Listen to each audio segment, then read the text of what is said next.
Marcus Chun wiped the sweat from his forehead as he surveyed the massive excavation site. The red dust of Kepler 442b swirled around his boots, and the twin suns cast harsh shadows across the alien landscape.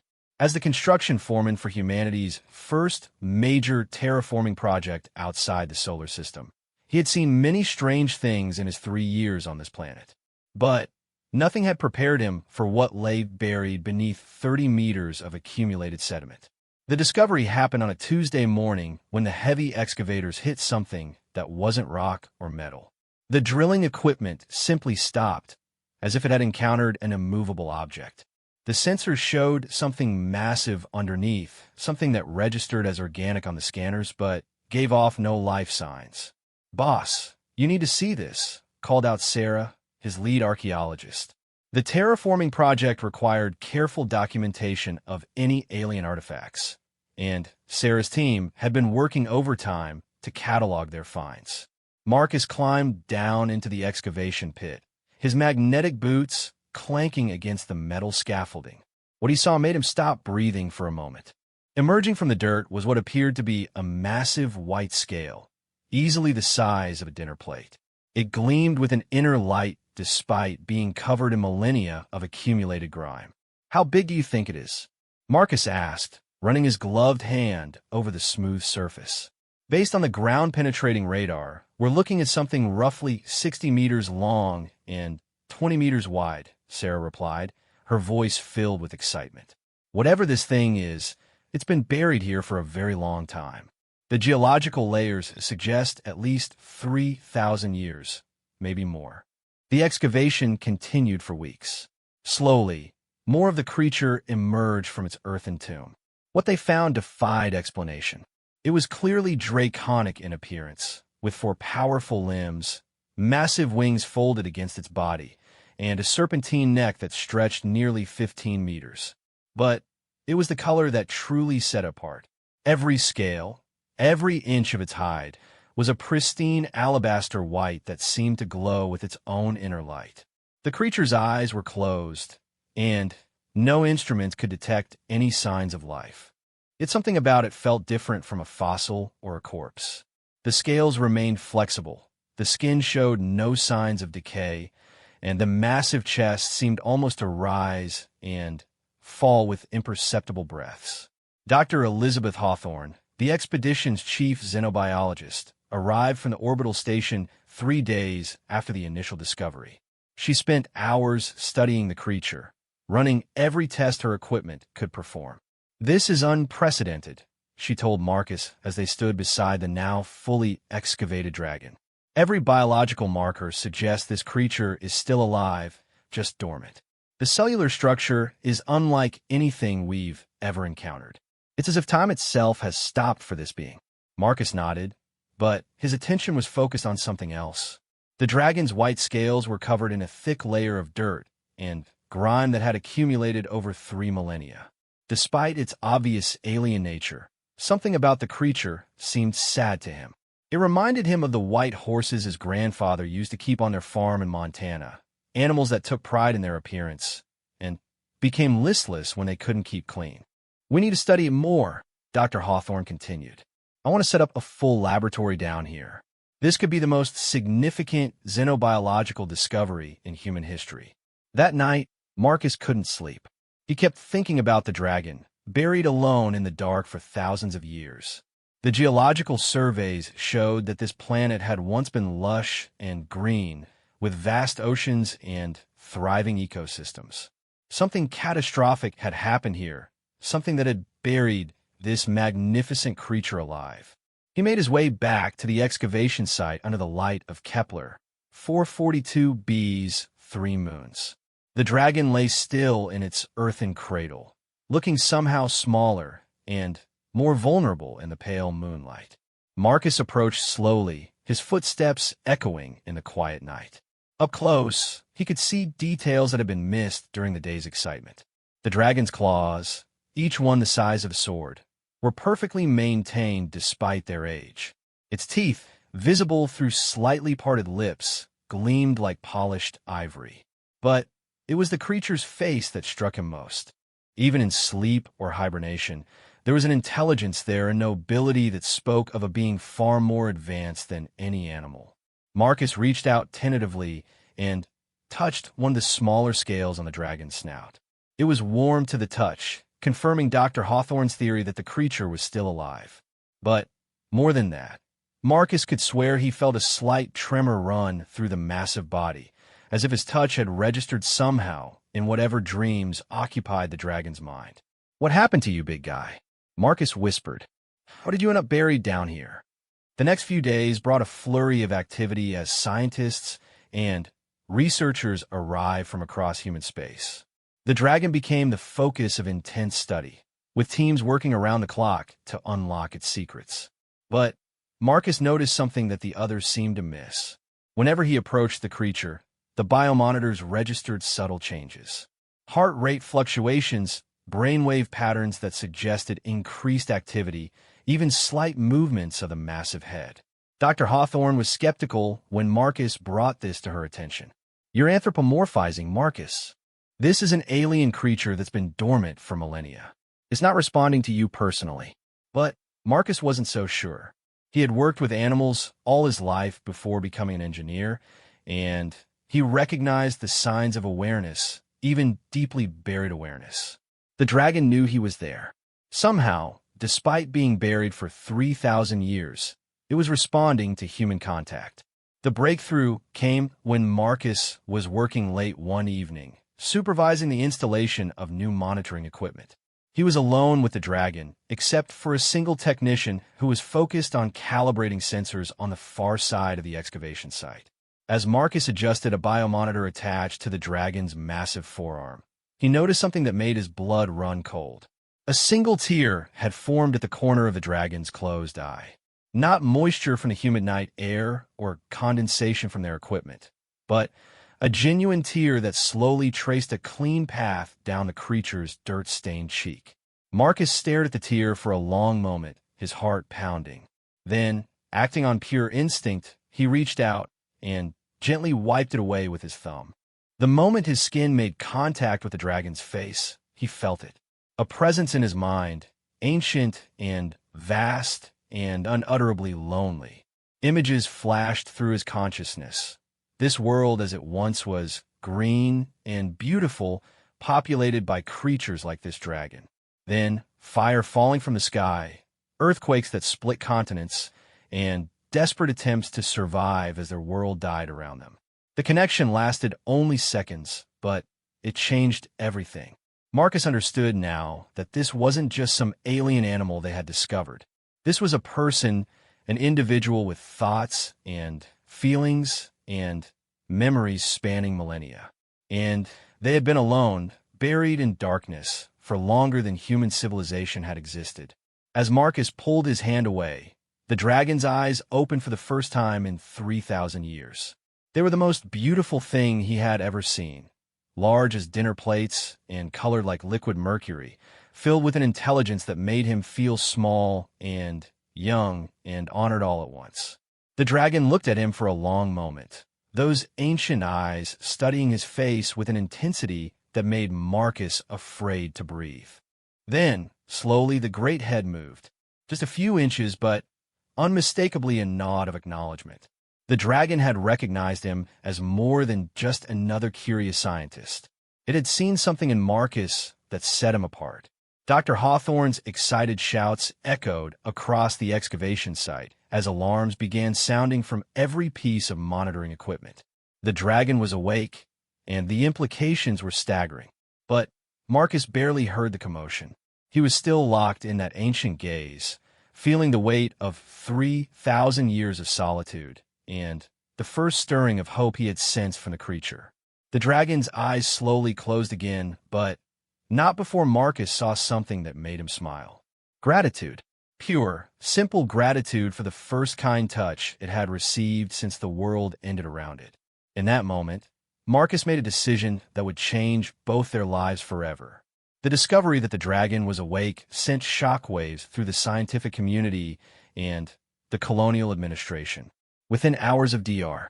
Hawthorne's initial report, Marcus found himself in an emergency meeting with Director James Morrison, the head of the terraforming project, and a hastily assembled team of xenobiologists, linguists, and military advisors. "This changes everything," Morrison said, pacing back and forth in the prefabricated conference room. "We're not dealing with an archaeological find anymore. We're dealing with a living, potentially intelligent alien species. The protocols for this situation are complex." Commander Sarah Torres, the military liaison, leaned forward. "What's our security assessment? This creature is massive and clearly capable of significant destruction if it becomes hostile. We need to consider evacuation procedures for the civilian population." Marcus felt a surge of anger at the casual discussion of the dragon as a potential threat. "It's not hostile. When it looked at me, I could sense its emotions. This is a being that's been alone for 3,000 years. It's not dangerous. It's traumatized." Dr. Hawthorne studied her tablet, scrolling through bio readings from the previous night. Marcus might be right. The creature's stress hormones are elevated, but not in a pattern consistent with aggression. It's more like grief. Deep, profound grief mixed with confusion. "You're both anthropomorphizing," Commander Torres replied. "We can't assume human emotional patterns apply to an alien species. For all we know, grief could be this thing's equivalent of a battle-ready state." The debate continued for hours, but Marcus found his attention drifting. Through the conference room windows, he could see the excavation site where the dragon lay. Even from this distance, he could make out the massive white form in its earthen cradle. Something was pulling at him, a sense that the dragon needed him to return. "I want to go back down there," Marcus said suddenly, interrupting a heated discussion about containment protocols. The room fell silent. Morrison looked at him with concern. "Marcus, I understand you feel a connection to this creature, but we need to approach this systematically. Dr. Hawthorne's team needs time to establish communication protocols, run more tests. The dragon is dying," Marcus said quietly.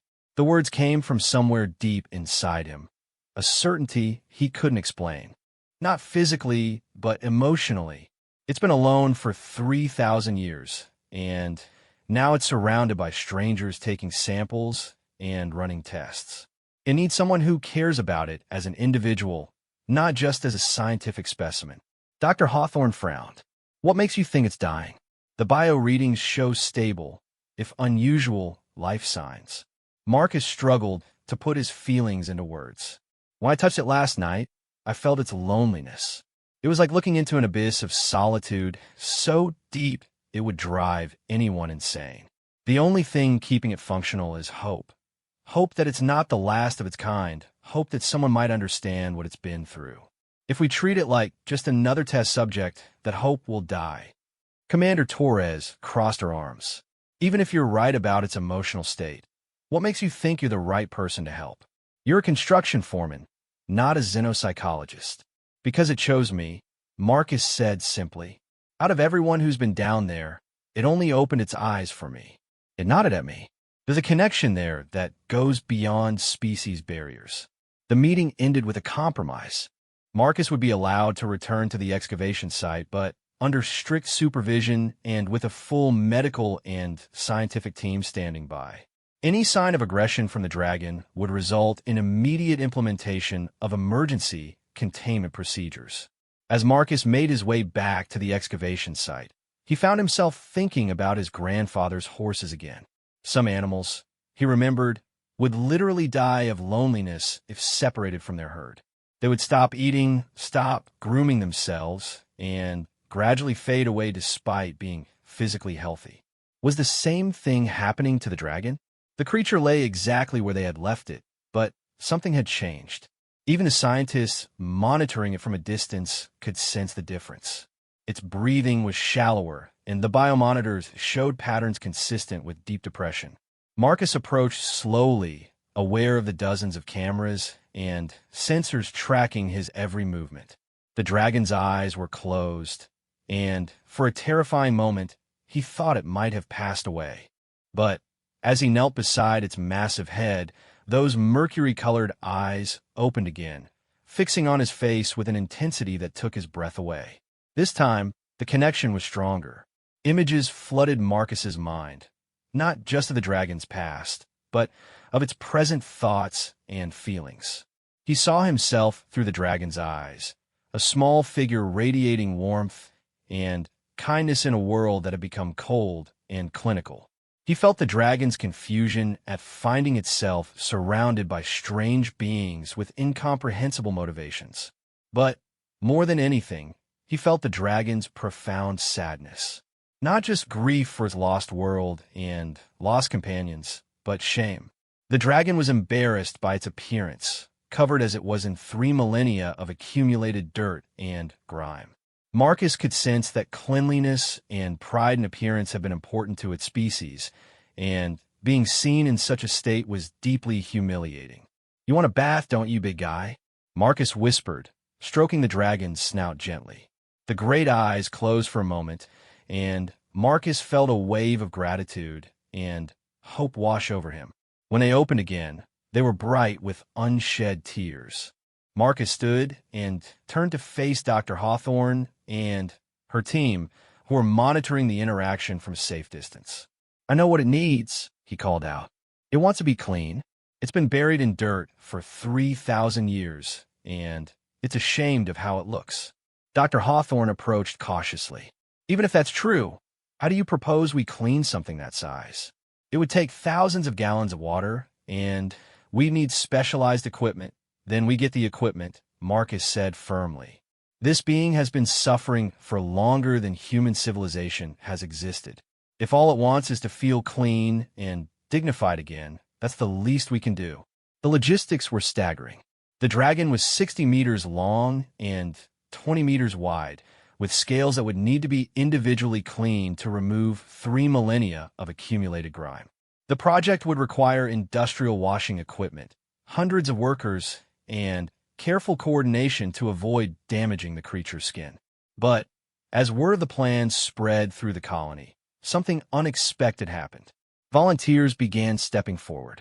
Scientists who should have been focused on their own research projects, construction workers who had never shown interest in alien life, even families with children who wanted to help with the gentler aspects of the cleaning process. Dr. Hawthorne was amazed by the response. "I've never seen anything like this. It's as if everyone who meets this creature feels compelled to help it." Marcus wasn't surprised. The dragon's emotional broadcasts were subtle but powerful. Anyone who spent time near it could sense its gentle nature and deep sadness. It was impossible to see this magnificent being covered in dirt and not want to help restore its dignity. The planning took 3 days, but finally everything was in place. Industrial pumps would supply water from the colony's recycling plant. Specialized brushes and cleaning agents have been fabricated in the workshops, and teams of volunteers have been organized and trained.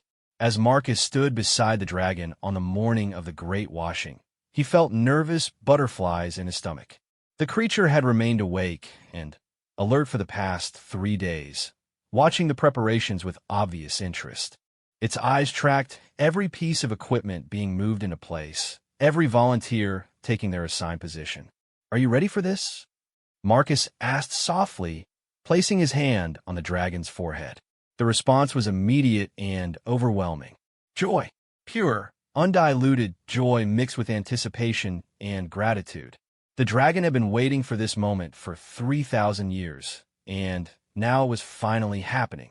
Dr. Hawthorne activated the first pump, and warm water began flowing over the dragon's massive form. The creature's eyes rolled back in apparent ecstasy as the dirt and grime of millennia began washing away. Volunteers moved in with soft brushes, working gently but thoroughly to clean each individual scale. As the cleaning progressed, something remarkable began to happen. The dragon's natural coloration started to emerge from beneath the accumulated filth, and it was breathtaking. What they had thought was simple white was actually a complex pattern of pearl, silver, and platinum that seemed to shift and flow in the light. The scales weren't just albino. They were iridescent, catching and refracting light in ways that created subtle rainbow patterns across the creature's hide. But more than its physical transformation, Marcus could sense the dragon's emotional state changing. The crushing sadness was lifting, replaced by something he hadn't felt from it before. Hope. Real, genuine hope for the future. As the volunteers worked, the dragon began to make sounds. Not roars or growls, but something almost like purring, a deep, resonant humming that seemed to come from its very core. The sound was beautiful and alien and somehow comforting all at once. "It's singing," Dr. Hawthorne said in wonder. "The creature is actually singing." Marcus smiled, running his hand along a newly cleaned section of the dragon's neck. The scales were warm and smooth, with a texture like silk over steel. "It's happy," he said simply. "Maybe for the first time in 3,000 years, it's actually happy." The transformation was nothing short of miraculous. As the last patches of ancient grime were washed away, the dragon's true magnificence was revealed. Its scales gleamed like liquid starlight, each one perfect and luminous. The creature's massive wings, carefully cleaned and dried by teams of volunteers, showed intricate patterns that resembled constellations mapped in silver and pearl. But the most dramatic change was in the dragon's behavior. Where before it had lain still and listless, now it moved with fluid grace, stretching its newly cleaned limbs and flexing its wings experimentally. The deep humming that had started during the washing continued, rising and falling in complex harmonies that seemed to resonate in the very bones of everyone who heard it. Marcus stood beside the dragon's great head, marveling at the intelligence in those mercury eyes. The creature was looking at itself, craning its long neck to examine its clean scales with obvious pleasure and satisfaction. When it turned its gaze back to Marcus, the gratitude radiating from it was so intense it brought tears to his eyes. "Thank you," Marcus whispered, not sure if the dragon could understand his words, but knowing it would feel the emotion behind them. The response was immediate and shocking. Images flooded Marcus's mind, but these were different from the emotional broadcast he had experienced before. These were structured, deliberate, like someone actively trying to communicate complex ideas. He saw the dragon's world as it had been, a paradise of crystal cities and floating gardens, populated by dozens of dragon clans, each with their own unique coloration and abilities. He saw the dragon himself, as he had been, not just one of many, but a leader, a keeper of knowledge and traditions that stretched back thousands of years. The dragon's name came to him then, not as a word, but as a concept that his human mind struggled to interpret. The closest translation would be something like Keeper of the Star Songs or Guardian of Celestial Harmonies. For simplicity, Marcus found himself thinking of the dragon as Stellan. More images followed, showing the catastrophe that had befallen this world. Not a natural disaster, but something artificial. Massive machines falling from space, terraforming equipment gone horribly wrong. An attempt by some unknown species to remake this world for their own purposes, with no regard for the existing life. Stellan had been the last to enter hibernation, using his species' natural ability to slow their metabolism to a near-death state.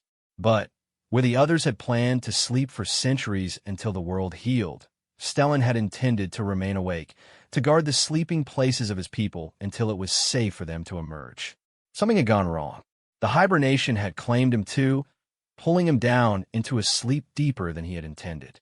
For 3,000 years, he had dreamed of his people, calling to them in frequencies only dragons could hear, hoping against hope that some had survived. Marcus reeled under the weight of the revelations. This wasn't just a lone survivor. Stellan believed there might be others, hidden in similar deep sleep chambers across the planet. But 3,000 years of unanswered calls had filled him with despair, convincing him that he was truly alone. "Dr. Hawthorne," Marcus called urgently. "We need to expand the search.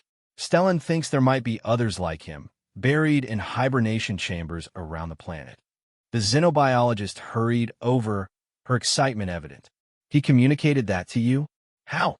What exactly did you experience?" Marcus struggled to put the complex mental images into words. As he spoke, describing the visions of the lost civilization and the possibility of other survivors, Stellan watched with intense interest. The dragon seemed to understand that Marcus was trying to help his people find their way back to him. Director Morrison arrived within an hour, along with teams of geologists and archaeologists. The possibility of finding an entire sleeping population of intelligent dragons had captured everyone's imagination. Survey teams were dispatched to locations that matched the geographical markers Stellan had shared with Marcus. But as the days passed without discoveries, Marcus could sense Stellan's hope beginning to fade again. The dragon had been so certain that others of his kind had survived, but the silence from the excavation teams was devastating to his already fragile emotional state. It was during one of these dark periods that Marcus made another breakthrough in communication with Stellan. The dragon had been listless all morning, barely responding to Marcus's presence. As Marcus sat beside him, trying to offer what comfort he could, Stellan suddenly lifted his great head and looked directly into Marcus's eyes. This time, the connection was different. Instead of just receiving images and emotions from Stellan, Marcus found he could send thoughts back. It was clumsy at first, like trying to speak a language he barely understood, but gradually he learned to shape his thoughts into forms Stellan could interpret. Marcus sent images of his own world, of Earth, and its diverse life forms. He showed Stellan cities full of humans, vast populations working together to explore the stars and build new homes on distant planets. He tried to convey that Stellan was not alone in the universe, that there were other intelligent species who would welcome him with friendship and respect. Stellan's response was a mixture of wonder and sadness.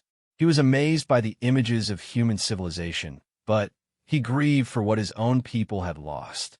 The dragons had been master terraformers themselves, shaping worlds with careful precision to create perfect balances of life and beauty. To see their own world reduced to dust and ruin while other species thrived among the stars was almost unbearable. But there was something else in Stellan's response that surprised Marcus. Curiosity.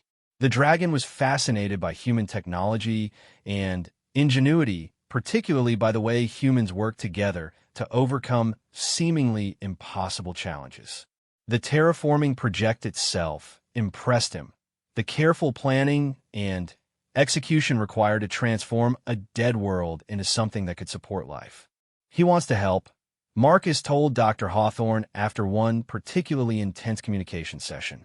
Stellan knows more about terraforming than our entire scientific team combined. His people spent thousands of years perfecting the art of world shaping. The implications were staggering. If Stellan was willing to share his knowledge, the terraforming project could advance by decades virtually overnight.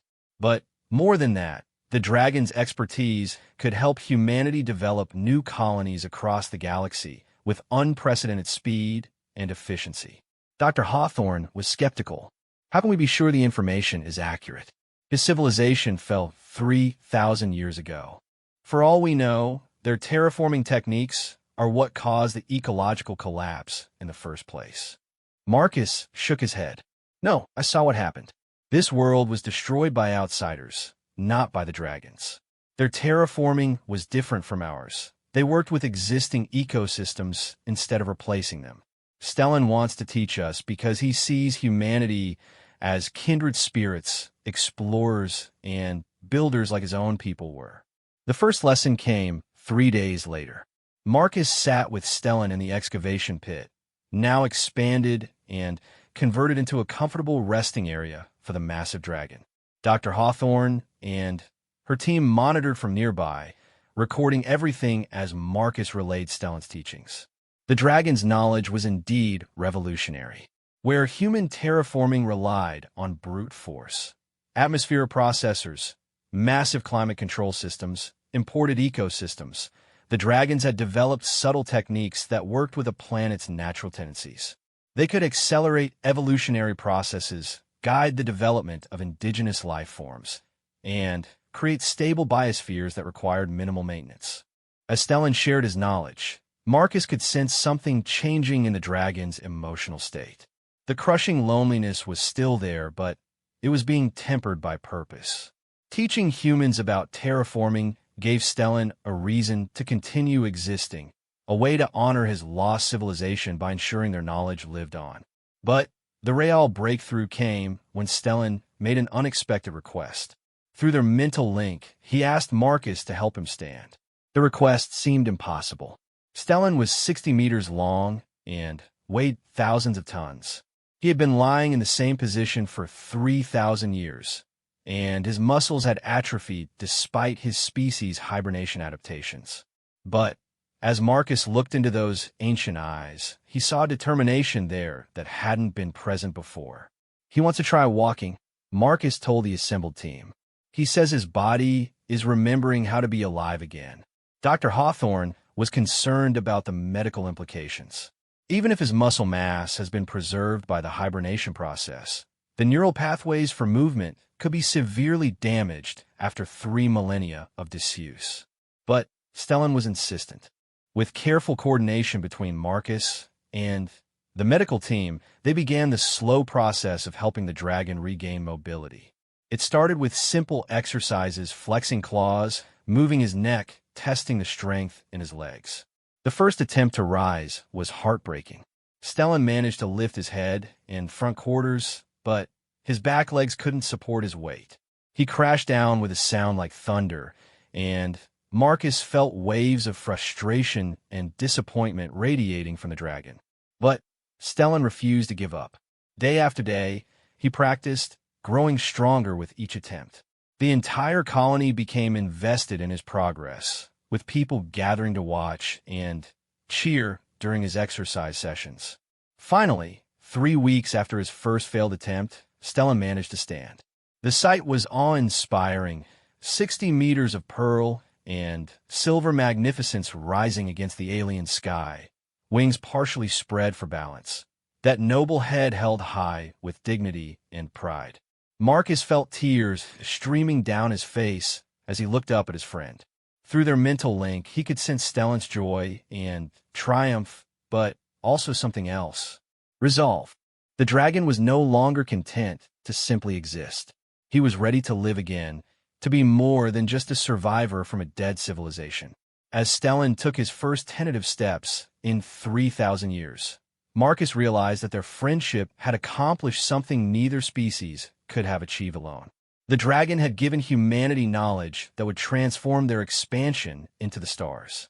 And humanity had given Stellan something just as precious, a reason to believe that life, intelligence, and hope could triumph even in the face of ultimate loss.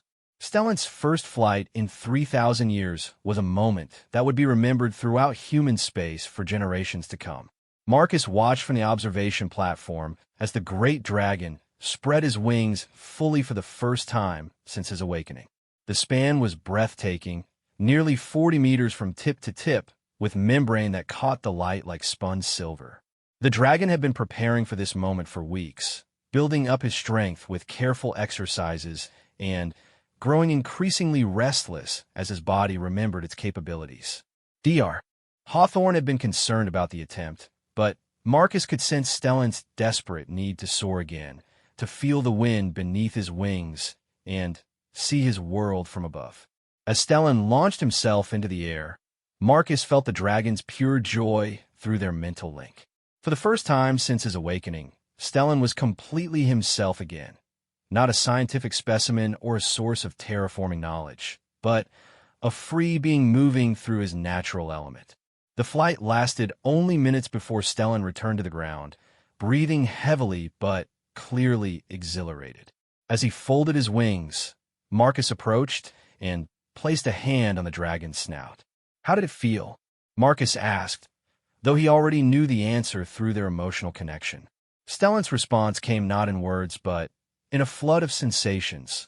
The rush of air over scales, the play of thermal currents beneath wings, the dizzying perspective of seeing the world spread out below like a vast map. But mixed with the joy was sadness. Flying over the dead landscape, Stellan had seen the full extent of what his world had become.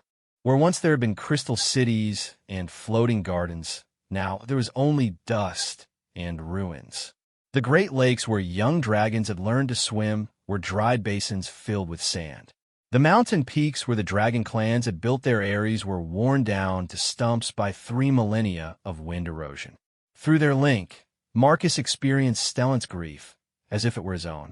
But he also felt something else, a growing determination that surprised him with its intensity. Stellan wasn't just mourning his lost world anymore. He was planning to rebuild it. He wants to help with the terraforming, Marcus told Dr. Hawthorne as they reviewed the day's flight recordings. Not just as an advisor, but as an active participant. He has ideas about how to restore this planet to what it once was. Dr. Hawthorne looked skeptical. Marcus, I appreciate the emotional bond you've formed with Stellan, but we have to be practical. Our terraforming goals are focused on creating a human-compatible environment. We can't restructure the entire project around the nostalgic dreams of one survivor. Marcus felt a flash of anger at her dismissive tone. It's not nostalgia. Stellan has knowledge of ecosystem management that could help us create something better than what we originally planned. His people lived here for thousands of years in perfect harmony with their environment. Don't you think we could learn something from that? The debate raged for hours among the project leadership. Commander Torres was concerned about security implications of giving an alien being significant influence over planetary development. Director Morrison worried about delays and budget overruns. Only Dr. Elizabeth Chun, the project's head botanist, seemed genuinely interested in Stellan's ideas. I've been reviewing the terraforming proposals Stellan communicated through Marcus, Dr. Chun said during the heated meeting. Some of his suggestions are brilliant. His approach to atmospheric management could cut our timeline by decades, and his ideas about integrated ecosystems could create a more stable biosphere than our current plans. The breakthrough came when Stellan himself requested a direct meeting with the project leadership. Through Marcus, he communicated his willingness to submit to any security measures they deemed necessary, but he wanted to share his vision for the planet's future. The meeting was unlike anything any of them had experienced. Stellan lay in the center of the colony's main conference dome, his massive form somehow managing to seem unthreatening despite his size. Marcus sat beside the dragon's head, serving as both translator and emotional buffer. As Stellan shared his plans through Marcus, holographic displays showed the dragon's vision for the restored world. It was breathtaking, not a simple recreation of the pre-disaster ecosystem, but something new and better. Crystal cities that grew like living things, powered by geothermal energy, and integrated seamlessly into the landscape. Vast forests that could clean and regulate the atmosphere while providing resources for both human and dragon inhabitants. Floating platforms that could serve as research stations and recreational areas. He's not just talking about rebuilding his world. Marcus explained as the holograms shifted to show human settlements integrated into the dragon cities. He's proposing a partnership, a shared world where both species can thrive together. Director Morrison leaned forward, studying the displays. And in return, what does Stellan want from humanity? Marcus consulted with Stellan through their mental link. The answer that came back was simple and heartbreaking. He wants not to be alone anymore, Marcus said quietly. For 3,000 years, he's been the only conscious mind on this planet. The idea of sharing his world with another intelligent species, of having neighbors and friends and purpose again, that means more to him than any physical restoration. The silence that followed was heavy with emotion. Even Commander Torres, hardened by years of military service, seemed moved by the dragon's simple request for companionship. It was Dr. Chun who spoke first. I think we'd be fools not to accept this partnership. Stellan's knowledge could make this the most successful terraforming project in human history. Over the following weeks, plans were drawn up for the new collaborative terraforming effort. Human engineering would provide the industrial capability and advanced technology, while Stellan's knowledge would guide the ecological development and ensure long-term stability. The first joint project was the restoration of a small inland sea about 50 kilometers from the main colony. Using human excavation equipment guided by Stellan's knowledge of the planet's original water table, they began carving out the lake bed. Meanwhile, Stellan used techniques that seemed almost magical to Marcus. Sonic frequencies that encouraged the growth of specific microorganisms, careful placement of crystalline structures that would regulate water temperature and chemistry. As the lake began to fill with water pumped from underground sources, something unexpected happened. Stellan's behavior changed dramatically. The dragon spent hours each day at the water's edge, calling out in complex, harmonic sequences that resonated across the landscape. "What's he doing?" Dr. Hawthorne asked as they watched Stellan from the observation platform. Marcus had been wondering the same thing. Through their mental link, he could sense purpose in Stellan's calls, but the dragon seemed reluctant to explain. Finally, Marcus approached directly and asked. The answer, when it came, was stunning. Stellan wasn't just calling randomly. He was using the restored lake as a resonance amplifier, sending out signals across the planet's crust in frequencies that could penetrate deep underground. He was calling to his sleeping people. He never gave up, Marcus told the assembled team. All this time, he's believed that others survived in deep hibernation chambers. He thinks the sound of running water and the restoration of the ecosystem might be enough to trigger their awakening. Dr. Hawthorne was skeptical. Marcus, it's been 3,000 years. Even if others did survive the initial catastrophe, the chances of their hibernation systems still functioning after all this time are virtually nil. But Stellan was insistent. As the lake ecosystem developed and the first aquatic plants began to take root, his calls became more complex and urgent. Marcus could feel the dragon's desperate hope through their mental connection, and despite his own doubts, he found himself hoping too. The response came on a Tuesday morning, just as the first fish were being introduced to the restored lake. Marcus was helping with the stocking operation when Stellan suddenly went rigid, his great head snapping up with an expression of shock and joy that needed no translation. Through their link, Marcus felt it too, a faint response from somewhere deep underground, nearly 100 kilometers to the north. Another dragon was awakening, called from 3 millennia of sleep by Stellan's patient songs. "There's someone else," Marcus whispered, barely able to believe it. "Stellan's not alone anymore." The discovery of the second dragon sent shockwaves through both the human colony and the wider galactic community. Here was proof that an entire civilization might have survived, sleeping beneath the planet's surface, waiting for the right conditions to emerge. Excavation teams were dispatched to the location Stellan had identified, but the dragon insisted on accompanying them personally. As they traveled across the wasteland, Stellan kept up a constant stream of harmonic calls, and Marcus could feel other faint responses echoing back from scattered locations across the continent. The second dragon was found at a depth of 40 meters, curled in a crystalline chamber that had protected it from the millennia of environmental chaos above. Like Stellan, it was covered in accumulated sediment, but the life signs were strong and stable. As the excavation proceeded, Stellan became increasingly agitated with excitement. Through their mental link, Marcus learned that this wasn't just any random survivor. It was Stellan's mate, a female dragon named something that translated roughly as Singer of the Dawn Winds. When she finally awakened, the reunion between the two dragons was one of the most beautiful things Marcus had ever witnessed.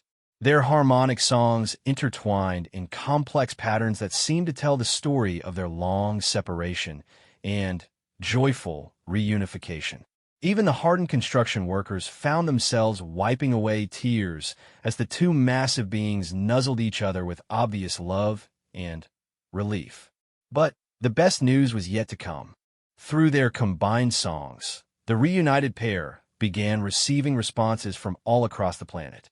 One by one, other dragons were awakening from their long sleep, called back to consciousness by the sounds of their restored world and the voices of their kin. As Marcus stood watching the two dragons comfort each other after 3,000 years of separation, he realized that humanity had accomplished something extraordinary. They hadn't just found an alien species. They had helped resurrect an entire civilization. And in doing so, they had gained not just allies in their expansion to the stars, but true friends who would stand with them in whatever challenges lay ahead. The terraforming project was no longer just about creating a new human world. It had become something much more ambitious and beautiful. The restoration of a lost paradise and the beginning of a partnership between species that would reshape both their futures. 2 years after the Great Awakening, Kepler 442b had transformed into something that exceeded everyone's wildest dreams. What had begun as a standard terraforming project had evolved into the creation of a true paradise, a world where human technology and dragon wisdom worked together to create ecosystems of unprecedented beauty and stability. Marcus stood on the observation deck of New Harmony, the first integrated human-dragon city, watching the morning sun rise over crystal spires that grew like living trees from the mountainside. In the harbor below, human ships shared the waters with dragons who dove and played in the restored seas, their scales catching the light like scattered gems. The city itself was a marvel of cooperative engineering. Human architectural principles have been seamlessly blended with dragon biotechnology to create structures that were both functional and beautiful. The buildings grew rather than being constructed. Their walls formed from specially cultivated coral-like organisms that filtered air and generated power from sunlight. Transportation was provided by a combination of human maglev systems and dragon-grown tunnel networks that allowed for rapid movement both above and below ground. But it wasn't just the physical transformation that amazed Marcus. The social integration between the two species had proceeded far more smoothly than anyone had dared hope. Dragons, it turned out, were naturally collaborative creatures who valued harmony and mutual benefit above all else. They had welcomed humanity not just as allies, but as true partners in rebuilding their world. Stellan had become something like an ambassador between the species, spending his days working with human engineers and dragon architects to plan new city expansions. His mate, who had taken a human name Aurora, had proven to be a master geneticist, helping to develop new plant and animal species that could thrive in the planet's restored ecosystems. The dragon population now numbered nearly 300 individuals, all awakened from their long sleep over the past 2 years. Each awakening had been cause for celebration throughout the colony, as families and friends were reunited after millennia of separation. The dragons' gratitude to humanity for their role in the Great Awakening was profound and sincere. But perhaps the most remarkable development had been the discovery that the mental connection between Marcus and Stellan wasn't unique. Many humans and dragons had formed similar bonds, creating a network of understanding and cooperation that transcended species boundaries. Dr. Hawthorne theorized that the dragons were naturally telepathic within their own species, and that their awakening had somehow activated dormant psychic capabilities in some humans. Marcus felt a familiar presence approaching and turned to see Stellan gliding in for a landing on the platform behind him. The great dragon moved with fluid grace, his scales gleaming with health and vitality. The transformation from the dirt-covered, listless creature they had first discovered was so complete that sometimes Marcus could hardly believe they were the same being. "Good morning, old friend," Marcus said, placing his hand on Stellan's snout in their customary greeting. Through their mental link, Stellan shared the events of his morning flight. He had been surveying the northern territories where the next phase of restoration was planned. What he had found was encouraging. The atmosphere processors and biological seeding efforts were ahead of schedule, and the first experimental forests were taking root in soil that had been barren for 3 millennia. But there was something else in Stellan's thoughts, an excitement mixed with nervousness that intrigued Marcus. "What's got you so worked up?" Marcus asked. Stellan's response came not in images, but in a complex emotional package that took Marcus several moments to interpret. The dragon was trying to find a way to ask for help with something important, something that went beyond their usual collaborative projects. Finally, Stellan projected a clear image of what he wanted. It was Aurora, but not as she was now. The image showed her as she had been before the Great Sleep, her scales adorned with intricate patterns of precious metals and gems that marked her status as a high-ranking member of dragon society. Marcus understood immediately. You want to ask Aurora to be your mate formally, in the traditional dragon way, and you need human help to prepare the ceremonial adornments. The wave of gratitude and relief from Stellan was overwhelming. The dragon had been struggling for weeks to find a way to recreate the ancient courtship traditions of his people. The ceremonial jewelry required metals and gems that were rare on the restored planet, and the crafting techniques had been lost when their civilization fell.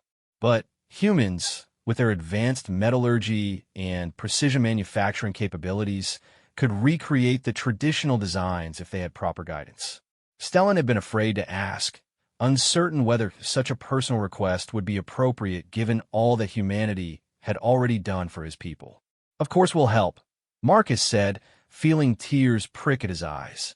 Your family, Stellan. We'll make sure your proposal is perfect. The project became a colony-wide effort, with artisans, engineers, and designers all contributing their skills to create the most beautiful ceremonial adornments in dragon history. Stellan provided detailed specifications based on ancient traditions, while human craftsmen used advanced techniques to achieve levels of precision and artistry that exceeded anything the original dragon civilization had produced. The work took 3 months, but the results were breathtaking.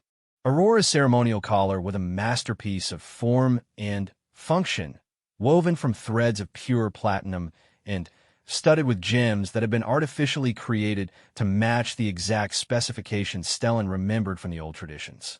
The patterns told the story of their love, from their first meeting as young dragons to their long separation and joyful reunion.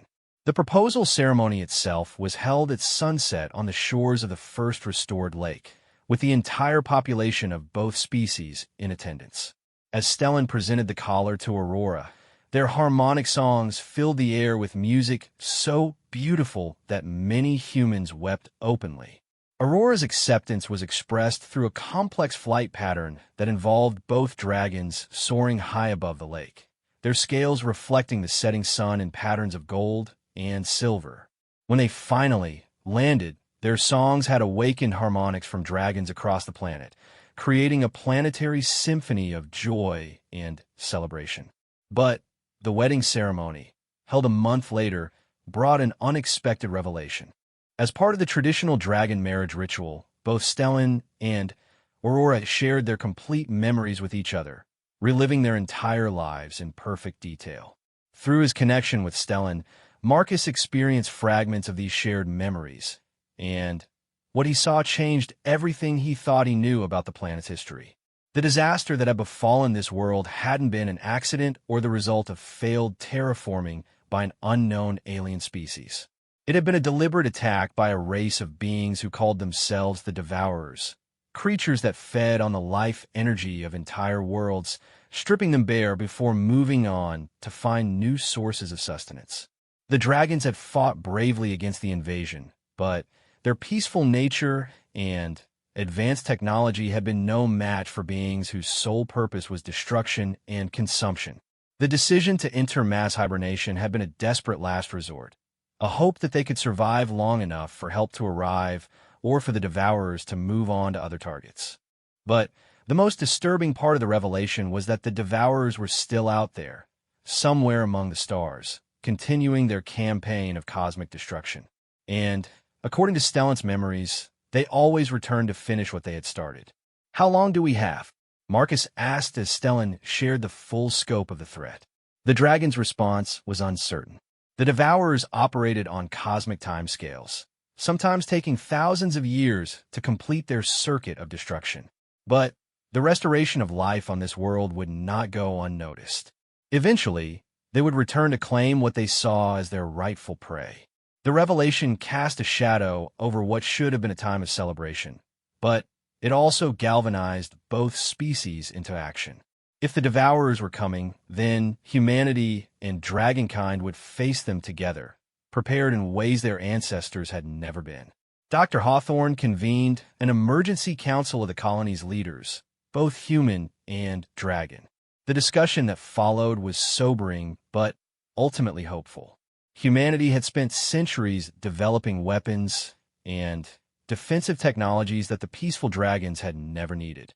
Dragons, in turn, possessed knowledge of the Devourer's capabilities and weaknesses that could be crucial in developing effective countermeasures. We're not the same species that they defeated 3,000 years ago.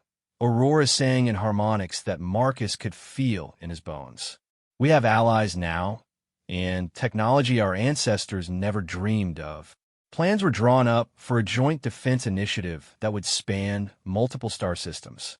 Human shipyards would produce vessels equipped with dragon biotechnology, creating hybrid warships capable of both conventional warfare and the exotic energy manipulations that dragons had mastered. Dragon Song technology would be used to create communication networks that could coordinate defenses across vast distances. But more than weapons and tactics, the Alliance had given both species something the Devourers couldn't understand or counter: the power of genuine friendship and cooperation between different forms of life. As Marcus stood with Stellan and Aurora on their wedding platform, watching human children play alongside young dragons in the harbor below, he felt a profound sense of optimism about the future. Whatever threats might come from the dark spaces between stars, they would face them together. The albino dragon, who had once been buried alone in the dirt for 3,000 years, was now part of the largest and most diverse family in the galaxy. And that family would not be broken by any force in the universe.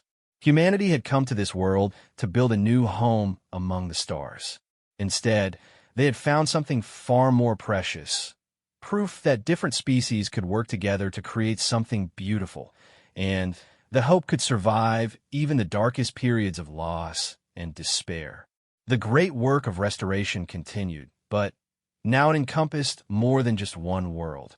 It was the beginning of a new age of cooperation that would spread across the galaxy, carrying the message that life, love, and friendship would always triumph over forces of destruction. And at the heart of it all was the simple act of kindness that had started it all.